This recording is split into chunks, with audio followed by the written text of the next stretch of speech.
കഴിഞ്ഞ ദിവസം ഒരു വാർത്ത കണ്ടു, ബോച്ചയെ അറസ്റ്റ് ചെയ്തെന്ന്. മേപ്പാടിയിലെ അദ്ദേഹത്തിന്റെ 1000 ഏക്കർ തേയിലത്തോട്ടത്തിൽ നിന്ന് വളഞ്ഞിട്ടാണ് പോലീസ് അദ്ദേഹത്തെ പിടിച്ചത്.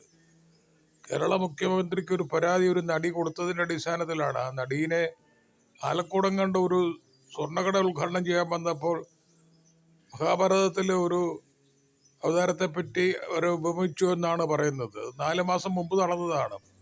എന്തായാലും ബോച്ചയെ അറസ്റ്റ് ചെയ്ത് ജയിലിലടച്ചത് ശരിയായില്ല. അത് ഒരു ജീവകാരുണ്യ പ്രവർത്തനമാണ്, ലോകം അറിയപ്പെടുന്ന ഒരാളാണ്. ഞാനിപ്പോൾ ഈ വീഡിയോയിൽ കാണിക്കുന്ന അത് ബോച്ചയുടെ ചിത്രങ്ങളാണ്.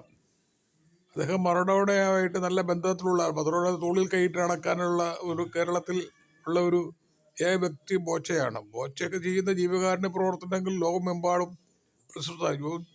ബോച്ചയ്ക്ക് ഒത്തിരി ആരാധകരുണ്ട്. ബോച്ച ഒത്തിരി പേർക്ക് ജീവിത സൗകര്യങ്ങൾ നൽകുന്നുണ്ട്, ഒത്തിരി പേര് ജീവിക്കുന്നുണ്ട്. അദ്ദേഹത്തിന്റെ ബോച്ച ടീ കിട്ടുന്ന നറുക്കെടുപ്പിലൂടെ സമ്മാനങ്ങൾ കിട്ടുന്നുണ്ട്. ബോച്ച ടീ വിൽക്കാനായിട്ട് ആൾക്കാർക്ക് കടയിട്ട് കൊടുക്കുന്നുണ്ട്. ജീവകാരുണ്യ പ്രവർത്തനത്തിൽ ഒത്തിരി പാവങ്ങളെ സഹായിക്കുന്നുണ്ട്.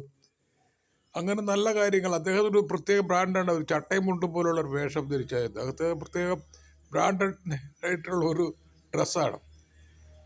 കോടീശ്വരനാണ്. അദ്ദേഹത്തിന് ഈ നടിമാരെ എന്ന് ആക്ഷേപിച്ചിട്ടൊന്നും നേടേണ്ട കാര്യമൊന്നുമില്ല. പക്ഷെ അങ്ങനെ സാന്ദർഭികമായി പറഞ്ഞപ്പോൾ അതിനെ ദുർവ്യാഖ്യാനം ചെയ്ത് അത് കേട്ടുനിന്ന പലരും പലതരത്തിലും അദ്ദേഹത്തെ മോശമാക്കാൻ നോക്കി. അങ്ങനെ നടിക്കത് നടി കൊണ്ടുപോയിട്ട് ഒരു പരാതി കേരള മുഖ്യമന്ത്രിക്ക് കൊടുത്തു. മുഖ്യമന്ത്രി അത് അടിയന്തരമായി കൈകാര്യം ചെയ്യുമെന്ന് പറഞ്ഞു. അങ്ങനെ കാരണഭൂതൻ്റെ ഉത്തരവ് പ്രകാരം അദ്ദേഹത്തെ മേപ്പാടിയിലിട്ട് വളഞ്ഞ് അറസ്റ്റ് ചെയ്ത് ഇപ്പം കാക്കനാട് ജയിലിലാണ് ഉള്ളത്.